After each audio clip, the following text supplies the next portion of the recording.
मेरे जो दोस्त डॉक्टरों और हकीमों के पास जा कर थक चुके हैं और वो ये कहते हैं कि हमारा इलाज नहीं हो पा रहा और वो कहीं से भी मुतमईन नहीं हो पा रहे, तो मेरी ये वीडियो उन दोस्तों के लिए एक प्याम ज़िंदगी है।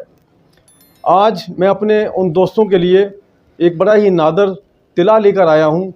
वो दोस्त जो बचपन की गलत कारियों की वजह से अपने नफ्स को तबाह बर्बाद कर बैठे हैं और नफ्सियाती मरीज़ बन चुके हैं, अपना इलाज करवा कर थक गए हैं, उनको कहीं से भी अफाका नहीं हो पा रहा। तो मेरी ये वीडियो उन दोस्तों के लिए एक किसी भी नेमत से कम नहीं। बहरहाल जो दोस्त मेरी इस चैनल पर नए हैं वो मेरे इस चैनल को सब्सक्राइब ज़रूर कर लें ताकि हर आने वाली वीडियो आप तक पहुंच सके। तो अब आते हैं इस तिला की तरफ कि इसको इस्तेमाल कैसे करना है। चूँकि नफ्स जो है उसकी जो वेन्स होती हैं इंतहाई बारीक होती हैं, बिल्कुल बालों की तरह बारीक होती हैं, और हाथ की रगड़ चूँकि काफ़ी ज़्यादा सख्त होती है, जिसकी बिना पर ये हमारी जो वेन्स हैं ये बिल्कुल डैमेज हो जाती हैं। इनके अंदर ब्लड की सर्कुलेशन ख़त्म हो चुकी होती है, क्योंकि इसके अंदर हड्डी तो नहीं होती, ये एक गोश्त का लोथड़ा होता है।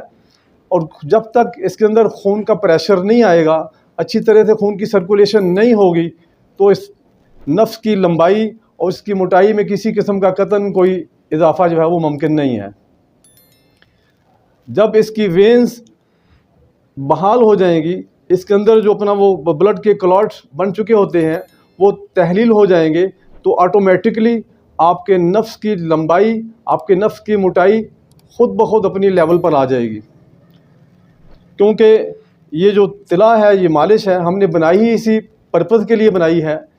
इसका इस्तेमाल का जो तरीक़ाकार है वो ये है कि पहले नफ्स को किसी अच्छी तरह इसको पानी से धो लें ताकि जो भी मैल कुचैल है वो अच्छी तरह साफ़ हो जाए। उसके बाद किसी खुरदरे कपड़े से इसको अच्छी तरह रगड़ लें ताकि आपकी जो जल्द है वो बिल्कुल सुर्ख हो जाए और आपके जो मसाम हैं नफ्स के वो बिल्कुल जो है अपना वो खुल जाए।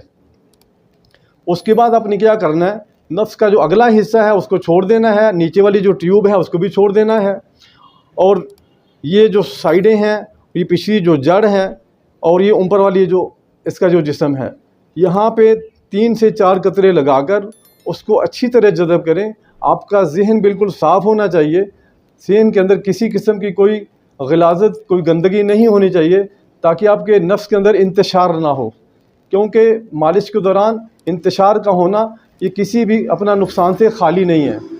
तो उसका बेहतर तरीका ये है कि इसको अपना अच्छी तरह इसका मसाज करें, पिछली जो जड़ है यहाँ पे अच्छी तरह मालिश करें, और उसके बाद जब मालिश मुकम्मल कर लें तो ये मेरे पास ये छोटा सा पॉलीथीन का टुकड़ा है, इसको अपने नफ्स के मुताबिक थोड़ा सा काट लें।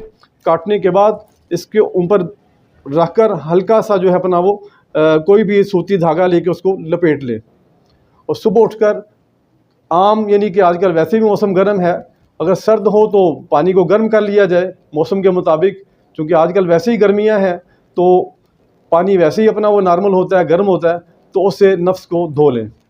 ये तकरीबन 8 दिन जो है अपना इसकी मालिश करनी है, और रात को सिर्फ एक टाइम जो है वो काफ़ी है। मंगवाने का जो तरीक़ाकार है वो ये है कि आप हमारा व्हाट्सएप नंबर नोट फरमा लें, 0333459591, और मुफ्त मशवरे के लिए भी इसी नंबर पर आप रब्ता कर सकते हैं। अस्सलामु अलैकुम व रहमतुल्लाहि व बरकातुहू।